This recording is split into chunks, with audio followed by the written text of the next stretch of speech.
I think the aftermath is very strong there of the epidemic of postpartum depression, which I used to say this is a signal, it's a symptom of the whole system. So the lack of community support creates this epidemic of mothers feeling unwell and being diagnosed for something that is actually just a signal. So it's pathologizing the body when actually the culture itself is unsustainable.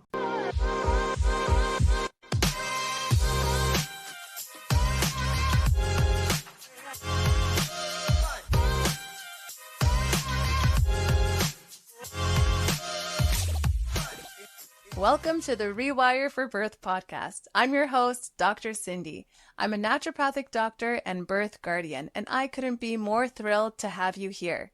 This podcast is all about rewiring the way we think about pregnancy, birth, and postpartum by offering a holistic perspective that empowers you to embrace your journey with confidence and strength. Each week, I'll bring you expert insights, valuable advice, and inspiring stories to help you feel prepared and empowered. We'll dive deep into the transformative experience of bringing new life into the world and explore ways to make your birthing journey truly beautiful.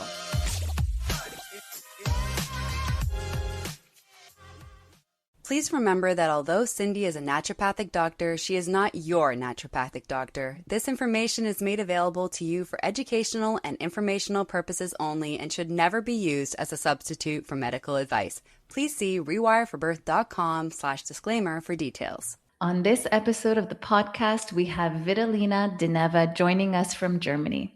Videlina supports mothers and families in preparing for postpartum through emotional, relational, and practical care planning.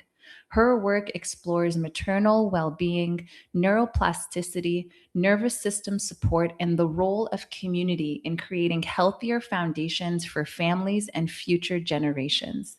I so enjoyed this conversation with Videlina. She truly understands what is necessary for a family system to not just survive this transitionary, completely transformational, tender season of their lives, but to thrive and to positively impact the next generation. So let's dive right in. Welcome to the podcast, lovely Videlina Deneva, joining us all the way from Berlin in Germany. So much gratitude to you for taking the time to do this. I'm truly, truly excited for all the topics we're going to get into, which we haven't really spoken about on the podcast before. So welcome to the podcast, Videlina. Thank you, Sydney, for having me. And I'm really grateful and excited. And it's amazing that we can do this through so much distance and connect about these super important topics and motherhood. Yes, absolutely. I'm super curious what brought you to the unique work that you do, because there are a lot of supports in the birth world, but the way that you approach it is a little bit different. And so I'd love to hear your journey towards the work that you do today. So it has been a very exciting journey the last 6 years, diving into holistic health. And as you are also a naturopath, right? And you know that holistic health is trying to find the source of sickness. And so in 2020, I came upon the work of Rochelle Seliger Garcia, who is doing innate postpartum care. And just in some interviews with her, I connected the dots about our social collective epidemic in holistic health and how actually mothers are doing. It was fundamental and life-changing, I may say, because through her training, it was not just like, certification training and then I'm just going to do the work. It was more like of embodiment training because she is also connected to indigenous teaching and cross-cultural care of mothers through many generations before that. We have forgotten that. And for us as practitioners of this teaching, we had to go back and to do our own work, to investigate our own birth story and our mothers, grandmothers, everything that we could really find out reasons why we are the way we are in this world. And from this insight, work, we are basically in service to mothers. So my approach to holistic health was touched fundamentally since that period. And I cannot say I am the same person after this because I just see the world through these lenses, and working with mothers and babies and, in family units has shifted fundamentally. Otherwise, yeah, I've been also working as a childcare provider and babysitters while I was studying holistic health, and so baby development and family wellness. I was in this field very much. So I just experienced how this training and philosophy behind it, everything behind it, was able to give me this strength and power to be adequate part, a support system for the family unit. And yeah, that's how my work unfolded basically. Yeah.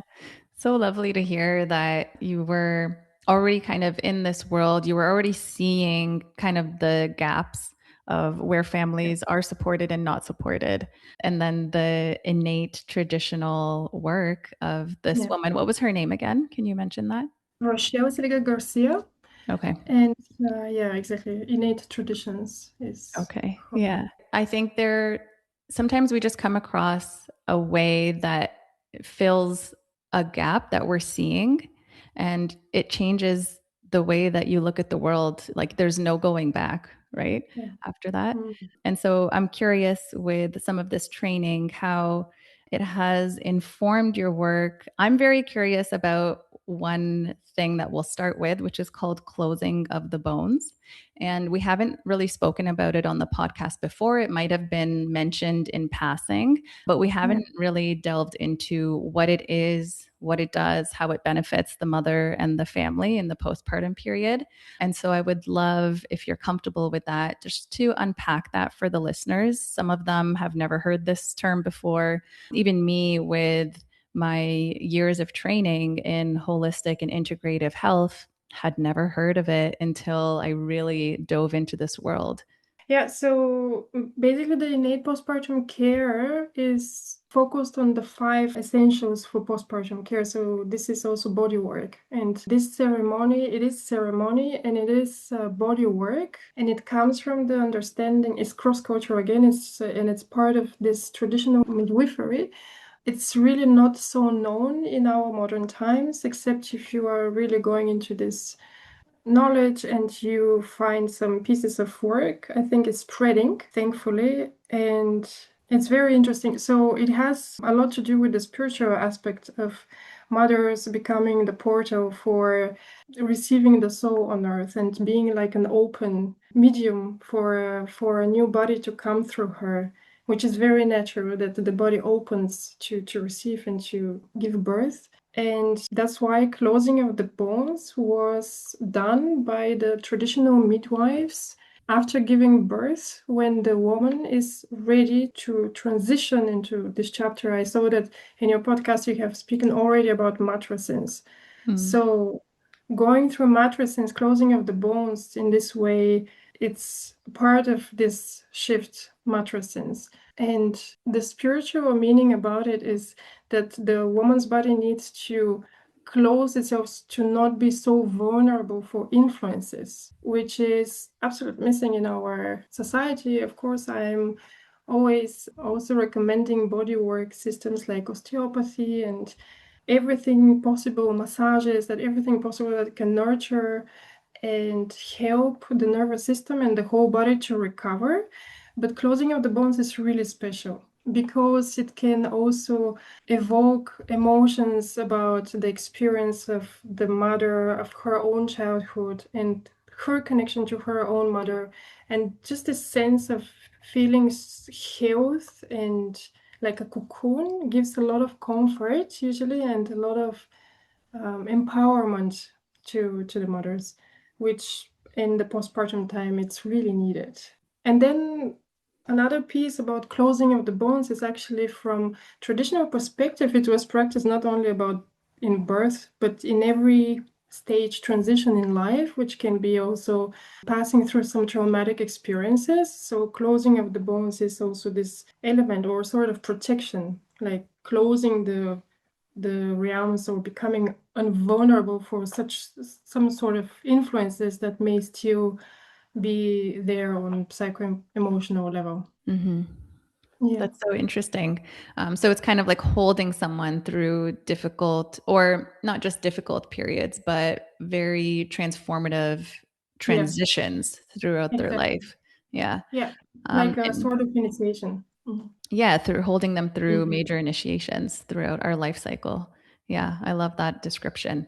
And for the listeners as well, can you describe what is taking place? Like what is actually happening? Because I know you said it's kind of like holding the person, creating a cocoon.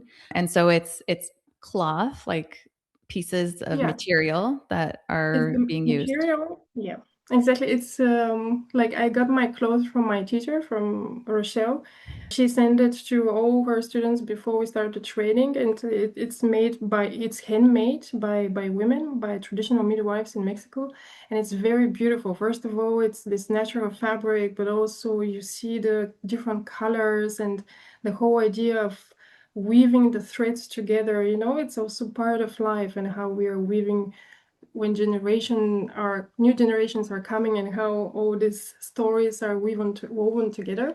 And I think so the basic is to go through the whole body, and with a little bit of like shaking movements to tight from both sides this rope or this fabric, and just to give time and space for the mother to be centered. So it's the mother is in a laying position. So this is the technique, in a way, the physical technique. Of course, there is, from each person may incorporate something that each practitioner can do something that belongs to their signature of work.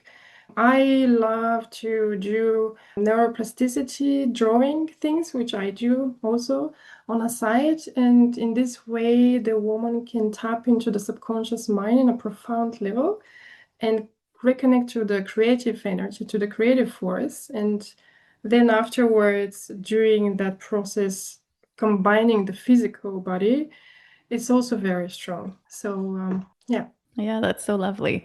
Yeah. So the image that's coming to mind, and for the listeners to get a more of a clear picture, it's like it's making a cocoon for the mother Making made a out of cocoon these for the mother. beautiful fabrics, and Yeah, and constricting her in a way where she feels held, right? Like I'm just thinking of literally any initiation, any transformation, not just in humans, in animals too. yeah, There is this constriction, right? Like when a yeah, baby is moving through the birth canal, there's not a lot of space. There is a level yeah, of constriction. So I think it speaks to just these natural processes that we go totally. through on this planet. And it reminds me of she's now 4 years old, my daughter. She'll sit on my lap sometimes and she'll just be like, Mom, can you squeeze me like tight, tight, tight, tight, Mm, tight, and never let me yeah, go? Like, yeah, I think a part of us really craves that yeah, level of containment, right? Like yeah, from someone totally. who is stable and grounded and understands it is and is unwavering throughout this Mhm. process, and to feel it on a visceral level versus just speaking about it Totally. or conceptualizing about it can be Yeah, really powerful. Yeah, how lovely. And when you were speaking, you mentioned neuroplasticity and matrescence. And I think what is really coming to light in our culture right now is we're understanding that our brains change so significantly when we move through this process called matrescence, from maiden to mother. And, we colloquially call it mom brain or baby yeah, brain. But what's yeah, really happening is our brains are changing on a fundamental level so that we can be the caregiver to this new human. totally. And what I love about it is like we're realizing it's like another developmental stage on our life cycle. So, for example, adolescence is the developmental phase from Yeah. child to adulthood. Mhm. And the next phase for women, if they choose to have kids, is matrescence.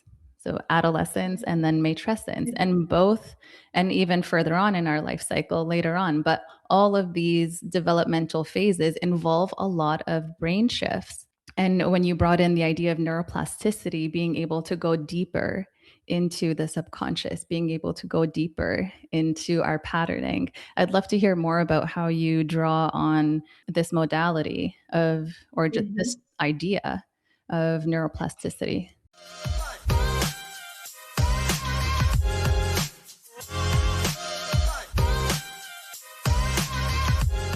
If you're listening to this podcast, you're already taking radical responsibility for the birth experience you truly desire. The problem is, most birth preparation still focuses on information instead of preparing your nervous system for the intensity of birth itself. Because when intensity rises, your body doesn't follow a plan. It follows what's already wired. Think about a ski hill, or a snowboarding hill in my case. Once the tracks are carved into the snow, your skis or snowboard almost automatically follow them, even if you're trying to go a different way. Your nervous system works the same way. If your system is wired for tension, fear, or bracing, even at the subconscious level, that's the track your body will follow in birth. Not because something is wrong, but because that's what's familiar. Rewire for Birth helps you lay down new tracks. Through a neurophysiology-informed approach, you're training your body-mind to create pathways of safety, regulation, and trust so that when intensity builds, your system naturally follows those instead. Inside the program, you'll learn how to rewire your nervous system for birth, release stored fear and conditioning, especially that good girl conditioning, understand how birth unfolds in your body so you can work with it instead of against it, and stay connected to yourself, to your voice, and your power when it matters most. Because birth leaves a lasting imprint. And when that imprint is rooted in love, safety, and trust, it shapes how you enter motherhood and how your family grows. If you're preparing for birth and want to create new tracks, not rely on old ones, you can learn more at rewireforbirth.com or simply click the link in the show notes. I'll see you in there, mama.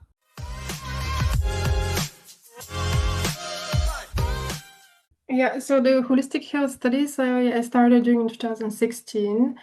And in 2020, I came upon innate traditions, but also a neuroplasticity method called neurographical, which is based on psychology, on also architectural knowledge, and also Zen Buddhism. And it's very holistic. It's through basically drawing. We tap into the subconscious mind and we're able to see how our patterns are built, how actually the patterns of our thoughts look like. And from there, the plasticity comes from the choice to actually to change those patterns.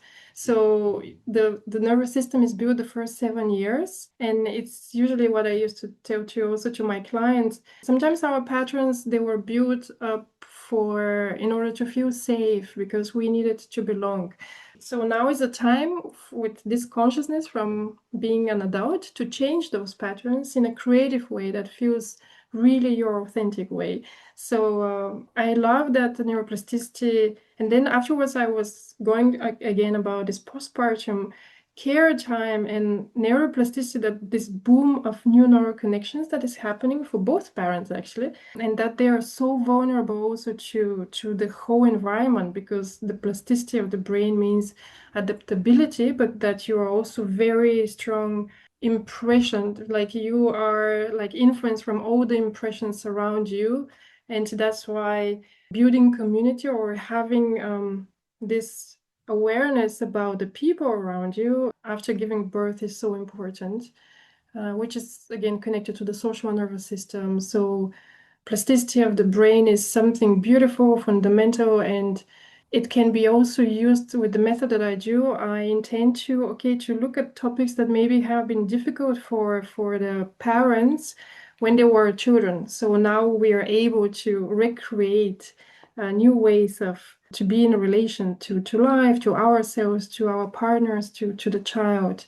Because we may say that we want to do different from our parents, but when it comes to practice, then most parents do experience difficulties because the pattern is there. So it's like electricity going through the same pattern, and difficult to change in a moment when it's needed. Yeah, and then many other things are happening in this connection, like blame and shame, which is not, it's not optimal, because also family life cannot be perfect, and we cannot be 100% prepared for, absolutely not. Like, I'm not a mother myself, and I must say that everything, all my work and all the teachings I have been going through, and even this very close like connection to mothers, having my dad as a birth doctor and so on, I know that me as a mother one day, my experience will be completely different. You know, it's like this preparation does not really exist 100%, and that's the beauty of it, I think. Yeah. Yeah. You're definitely thrown into it, no matter how prepared you think you are. Sure. No, it just doesn't work like that. But I really love this idea of using like creativity to I guess bring patterns to surface, so that while you're in this creative state, and when your brain is more, when your whole subconscious is more impressionable to what is happening around you, that you can carve a different path, if that Yeah. makes sense to people. Mm-hmm. Um, Totally. yeah. And for you brought up that it's both parents, right? It's not just the mother who's going through these Parents. significant changes. Both parents are experiencing significant shifts. And that's Mm-hmm. coming up more on the podcast, like we're talking about the father's experience or the partner's experience. On the last podcast I recorded, actually, we spoke about something called, it was like it was something distress for the father, Mm-hmm. like unrecognized, Mm-hmm. unaffirmed distress. I'll figure out the word. And for the listeners, you can go back to the last podcast with Jerusha Hall, who explains it a little bit Mm-hmm. better. But the partner is often dismissed, even though they're also going through these major True. shifts in the family unit. Yeah. Yeah, which just comes back to the support system that we need. So I'd love to ask how you prepare families for the postpartum period, which is incredibly transformative and just changes everything. Yeah, as I mentioned, innate postpartum care is based on the five fundamentals, and it sounds maybe very basic and simple, but like rest, warmth, nourishment, body work, and community support, these are the five elements which are very important. But it's surprising that, oh, this might sound very basic and easy to get, but actually training the giving space and time to speak about all these elements is quite fundamentally transforming for both partners. I think the most essential from this work is to, and also I find also challenging for me as well, is to shift the perspective of the nuclear family unit model, to be open to receive help and to integrate people and community that would be of help, because we spoke about transition of parents for the mothers, for the father as well, as you mentioned, neuroplasticity, but actually parenthood is transition for the whole society. But the thing is, we do not look at it from this perspective. So we perceive that postpartum care is the individual responsibility for the parents. And I think my work here is very much most of the time advocating and speaking to people who also do not have children, like myself, how important it's actually to be aware about all these things happening and to be connected and to be of service in some way, of these shifts, because it's really, mother's health and family health is affecting community health and the whole society. So preparation basically comes, yes, this training and speaking about each element, but also like for making a concrete plan that would work for this family, and also thinking about the people who would be actually there of support. Might be, for most expats, it's not really possible to have the grandparents, but maybe there is some other people of support. So just to try to, we're trying to think in a new creative ways how to rebuild this system that was known for cross-culturally before times, Mm. because it's clear we're not going back in times when everything was community, so strong community support, but we can start from somewhere and start to give, to orientate ourselves also as a society, why we do need to center mothers so much. Like, how is this affecting absolutely each system on earth? Mm-hmm. Yeah, absolutely. Let's talk about that. What are the repercussions or the results? What is the aftermath of how mothers and families are supported or not supported in modern times? I think the aftermath is very strong there of the epidemic of postpartum depression, which I used to say this is a signal, it's a symptom of the whole system. So the lack of community support creates this epidemic of mothers feeling unwell and being diagnosed for something that is actually just a signal. So it's pathologizing the body when actually the culture itself is unsustainable.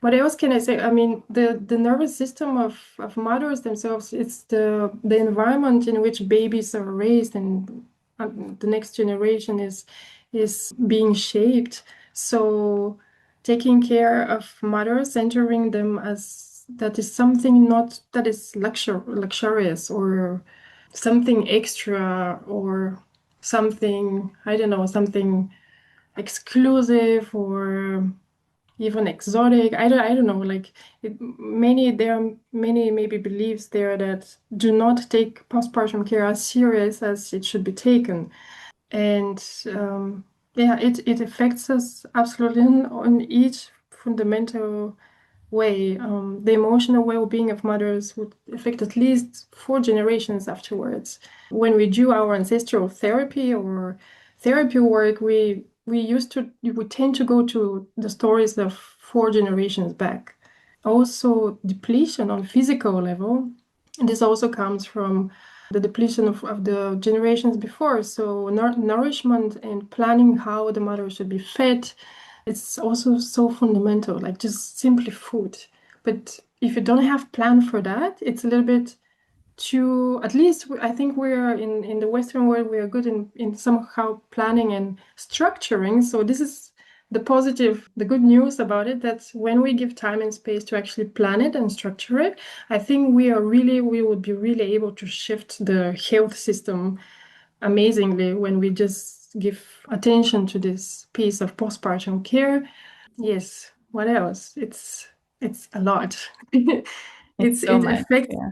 I cannot think of anything that is not affecting the collective nervous system. For example, the realization that Stephen Porges, he's a professor in psychiatry who was taught the word the last several decades about the existence of the social nervous system, that it's not just parasympathetic and sympathetic, but social nervous system is there, and it's actually the first stage of us thriving as human beings. And it's all connected to centering mothers. So as a community, a society, facing and centering mothers to feel well, because then the whole mother-baby diet grows consistently and healthy. And then, as you said, also parents who are after, like, they are the next level of support system, but then the fathers, they also need at least 2 people of support. So that was also interesting in innate postpartum care, that I find how logical everything is coming from our biology, that we naturally do need at least 2 support systems. So the mother, so for the baby is the mother and the dad and the partner. And then for the mom, she also needs 2 support systems. So it should be the partner and then another person. And then for the dad, he would need another 2. So we see here the natural creation of community support, Mm-hmm. how logical it is. Yeah. Yeah. I've said this on the podcast before, but I just think of how many marriages would be saved when people actually implement and prioritize these support systems, because it Totally. can't be all on the partner, right? Like No, to totally not. educate themselves, or the mom to educate the partner, who has to then, take the place of a whole community. So I like how simple you make it as well, just 2 for each. And that way the parents can be really available to do what needs Yeah. to be done for the baby and to support the mother baby dyad. I think we're coming around, but then when I think of, like, for example, in the United States, how maternal care and maternity leave and parental leave is structured, it just, it's lovely to talk about all of these things on a podcast and how important community is and the village is. But when so many parents are expected to go back to work 6 weeks after they Mm. give birth, like, and Yeah. breastfeed in that way, like, of course, Yeah. of course formula is going to become a mainstay, and of course, we're giving our baby to a child care facility, right? Mm. It's not the mother baby Mm. dyad anymore. So I think these conversations, hopefully, and how much they're flourishing are an indication that things are going to change on more of a structural policy level. Yeah. But for now, it just, so much of the onus is on the parents to make it happen, Mm. right? And so we really have to take that radical responsibility to Mhm. do what really serves us and our families and future generations. And I love that you brought up, for individuals who don't have kids or aren't in that Mm. like postpartum period, that it's Yeah. a part of the responsibility of being in community is Yeah. being of service as well, right? Totally. Yeah. I've reflected because I'm a person, of course, I do take care about health, and but I consider that my vitality is a little bit, maybe a little bit more than maybe people at my age, because, and I think it's because I'm all the time involved in within this work, because Mm. this work is so life-centered. And that's the amazing thing. I think there's also, for example, if you take care of a baby, right? There is, you have to be present, you have to be emotional attuned, you have to move a lot. So I think like this is so like such an amazing thing for a person who still doesn't have family to engage with, to just to feel healthy, Mhm. because then you also learn, you see, because we are as humans, we just learn from habit, from observation, and then from doing. So when we are in this environment, I think it's just a very natural preparation just to be part of this, to and as you mentioned about we are like taking the responsibility. I think what I really also honor about this work is that not me coming as an expert, especially because I haven't got my family or children, but I do have certain knowledge which might be very helpful.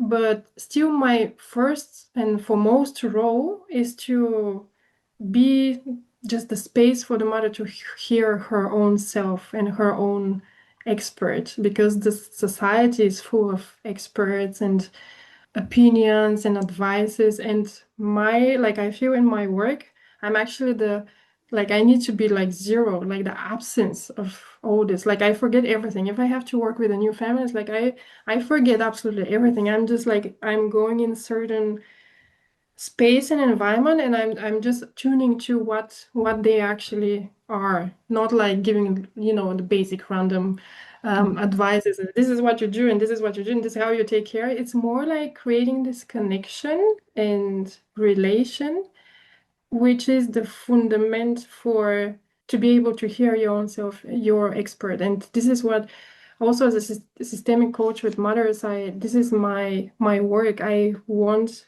like, for I'm curious about how mothers can experience their matrescence in their own power. Because I think these are the leaders of our mothers are the leaders of our society, and it can be transformed once mothers feel in their power. Like, the whole society can go completely better, thriving. So Mm. yeah, this makes me excited.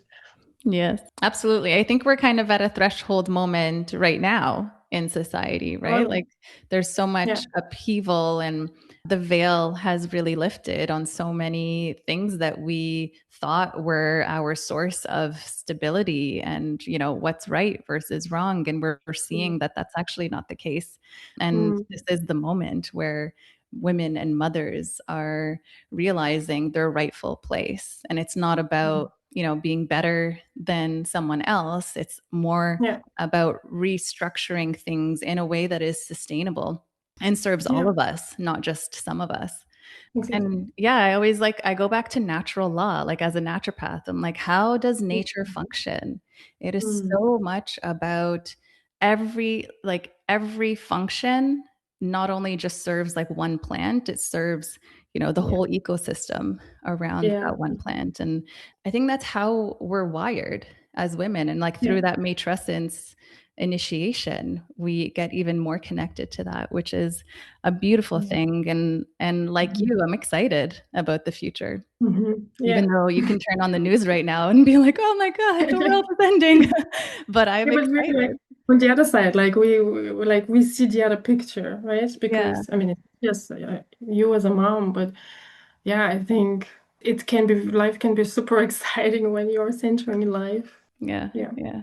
Absolutely. It shifts things for sure. it's very much. Yeah. With that being said, I'd like to talk a little bit about the mother line. We've mentioned it on the podcast a few times, but you talked about going back 4 generations and how we Mm. impact the next 4 generations. And so, and you in your training, you went back to your own birth experience, correct? Yes. Okay. Yeah. I'd love to Mhm. hear more about that because I think what we Mhm. often skip over in just sort of our inner work is our Mhm. own birth experience. So I'd love to talk about what that process was like for you and how you see it impacting our life trajectory.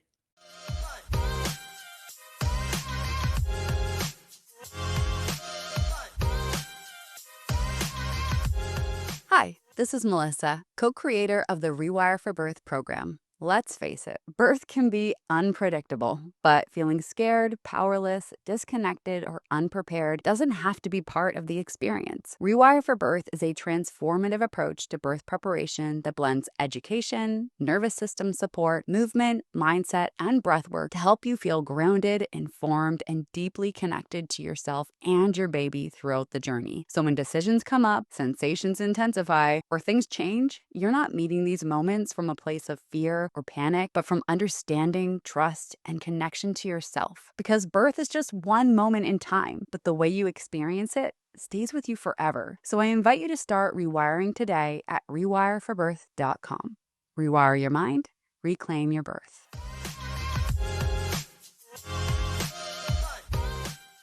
Yeah, I was very open to go through my birth from perspective of the training, that how you start things, how you process things, and then how you end things is very much coming from the pattern of your own birth. So I was just very open to say, okay, is this relevant for me? Because it's an imprint, right? And my father was just becoming a doctor. So the main doctor was another one, but he basically was the birth doctor of my birth. And How lovely.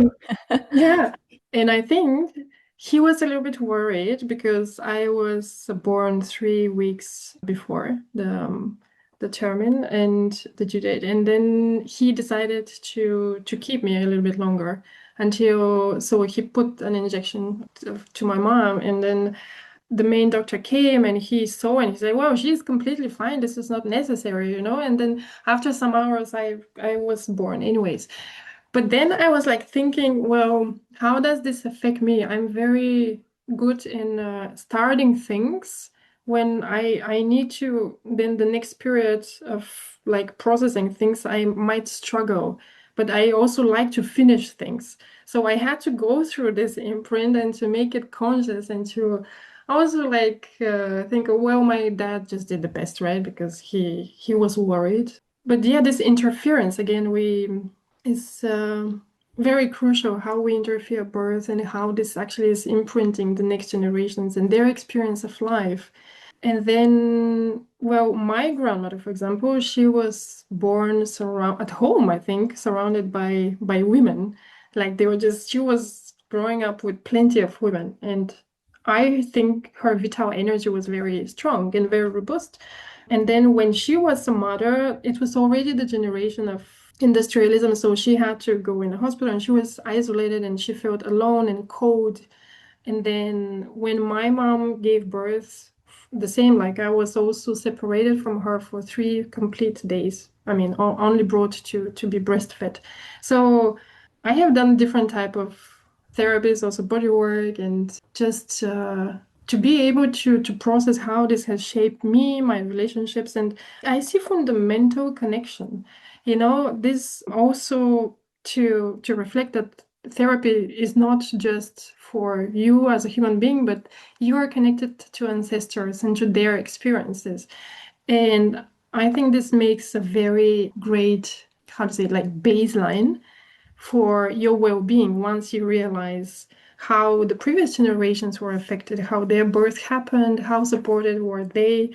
So therapy does not center anymore just yourself and your problems, but you become part of this bigger family and you see the context of many things connected. So I think it's a very integral piece of work, and I always recommend it to people. It's beautiful, and instead of like intergenerational trauma, it can be also translated into intergenerational blessing too, because we have a lot of power also thanks to these previous generations that they just put good like do so many things even though conditions were not so pleasant always. Absolutely. I think we're coming to that phase, I guess, of maturation Yeah. because so much of the last like 5 years or so has been focused on trauma, right? And the trauma Yeah. that we've inherited. And I think now we're coming to a point where we're like really grateful Yeah. that the previous generations were able to survive what they survived and that we've inherited resilience beyond what we can Totally. comprehend. Yeah. And so receiving those blessings, and of course there's stuff that we can work on that we might not want to Yeah. pass on to the next generation, Yeah. but really having the sense of gratitude for Totally. yeah, just the robust resilience that we've been able to experience. And we're definitely so aligned. Like when you talk about the imprint and all of that, we're very Mhm. aligned in our viewpoints. I'd like to switch gears a little bit. This is something I've only experienced in the last 3 years, witnessing and being a part of a mother's blessing. Whereas Mhm. I've really only grown up with the idea of a baby shower where we kind of spoil the mother and give her all the gifts that she needs for the baby and the nursery and the cute onesies and like all of that. But in experiencing and being a part of a mother's blessing, it brings in an element of sacredness to this experience. It Mhm. brings a depth to the experience because baby showers are really cute and fun, but it doesn't even scratch the surface of what the mother Mm. and the Yeah. parents actually need going into parenthood.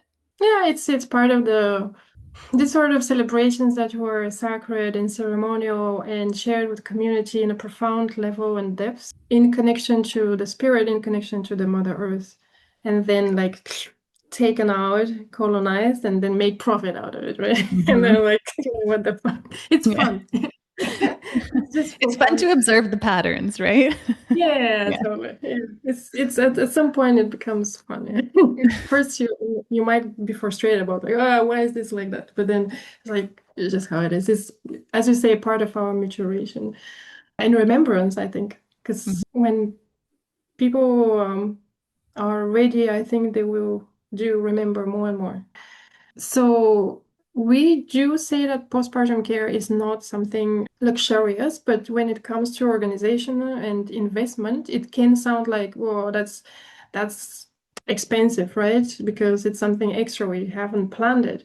But when it comes, for example, to mother's blessing, let's say the instead of like investment in all this like maybe completely unnecessary plastic stuff, this is exactly the moment when initiation and material life can come and structuring planning can come so connected and so beautifully intertwined because when the community creates the space for the mother's blessing, they can also organize resources for this postpartum care period. So the mother would be always nourished, she would get body care and warmth and maybe some sort of other therapy or the partner or some like maybe help at home for the house to be cleaned, right?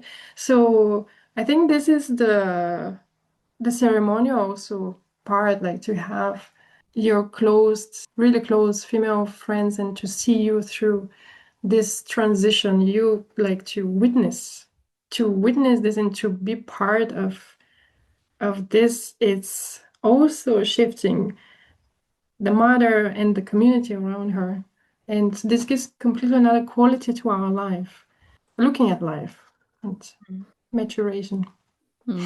Absolutely. Yeah. Yeah. There's Transformation. such a transformative experience. And there's, if I'm going to compare my experiences attending baby showers versus attending a mother's blessing, there is such a different level of depth that is present that ripples into, throughout the birth and the postpartum period, right? Yeah. There's, yeah, it doesn't stop at the superficial layer. It's like the women who attend a mother's blessing with you, those are the women that you're also going to call when you're having a really hard time in the postpartum period, right? Totally. And you're not just going to talk about how cute the baby is. You're going to talk about, the Exactly. tears that won't stop falling, right? Yeah.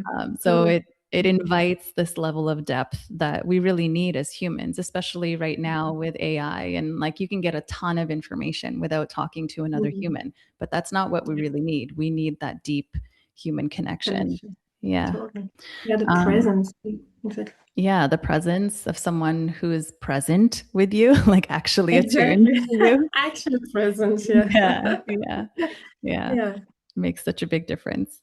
Before we wrap up, I'd love to know if there's anything about your work that we haven't touched upon that you'd really want the listeners to know before I ask my last question to you. Mhm. I just consider that everybody listening, whatever they take for themselves out of this conversation, I hope this ripples out. So if they find this valuable, just to think of like who would be the person they would like to share such type of just knowledge or conversation. And because just the sharing, like the embodiment, like listening, understanding, feeling, awareness, creating awareness, and then thinking of like who from my community would benefit that. I mean, in a real and authentic way, right? Because who is maybe becoming a parent soon? This is, I think, just a small thing that everybody could tune to, just to think and to feel for themselves what was the most thing that worked within them with this conversation, and then to find ways to bring this into dialogue with other people. And that's how I do change. Otherwise, yeah, people may find my work through my website, on LinkedIn. Like, I'm very happy to connect with people from all over the world. Like, the training is something I can deliver also through internet. For me, as I said, the most important is to have the mother, the partner, and to think of, okay, who from their community might be there to support them. So this space, even online, might be there really essential to prepare for postpartum care. And yeah, I think I just mentioned systemic coaching, but like I do like to find also my creative ways how to deliver this work in a way that can be received from in our modern times. So systemic coaching for me is the way how I give space for mothers to be aware what is matrescence for them and to act from this power instead of doubting their own power or listening to experts from outside. I love that you mentioned that for the second time. So it really sinks in for the listeners because I agree with you. There's so much advice out there. But when a mother is able to tune into her own authority, like her own internal Yeah. compass, which is a skill, right? Because we're so often cut off from that since childhood. And so being able to move from that place, to make decisions from that place, to connect with your baby and your family from that place is so much more powerful than any advice that you can get out on the internet from experts, even on podcasts like this. Like Yeah, that's your power, right? That is your totally. power. And so I love that you Exactly. mentioned that for a second time. Yeah. Yeah, I think like especially when new life comes, we do need the new perception. Mm, So not just old advices, because life is new. So just to learn, we as a society to learn from this unique new experience of a mother and a baby, and new life coming to Earth, because this is bringing the new conditions on mm, Earth and mm. make life move forward. Yeah.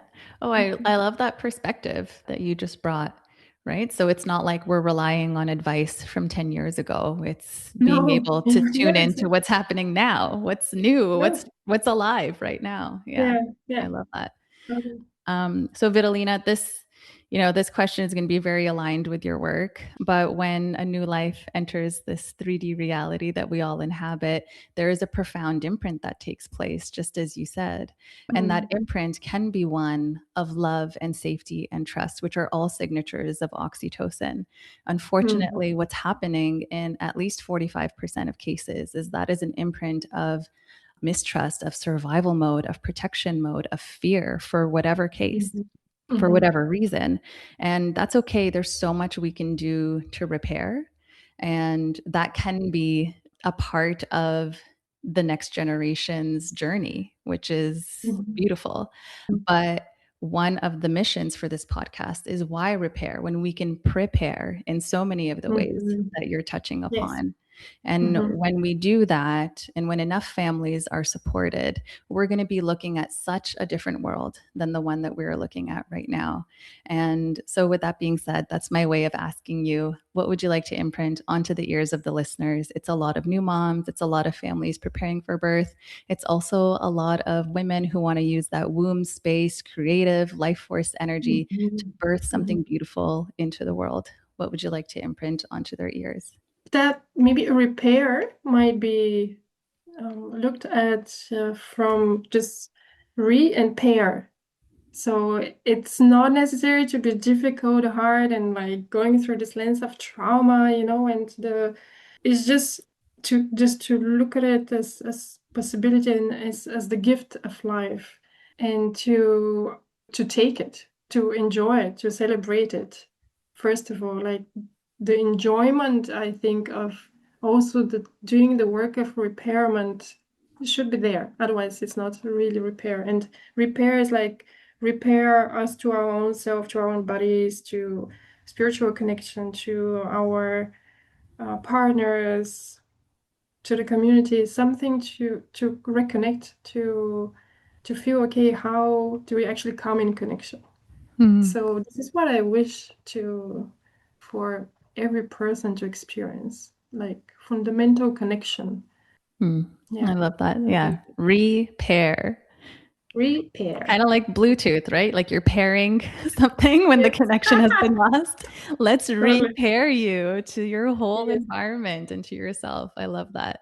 You mentioned some of the places that you're available for people to connect and repair to you. And I'll put Yeah. all of those in the show notes if anyone wants to reach out, work with you. I just looked at your website before we started recording, and you have some lovely, lovely offerings. And so I encourage the listeners to go there and to connect with you if they have any questions. Thank you so much for Thank doing you so this. much. And I look Thank forward you. to collaborating in the future. Yeah, thank you to you and to all your audience. And yeah, all the best. Thank you.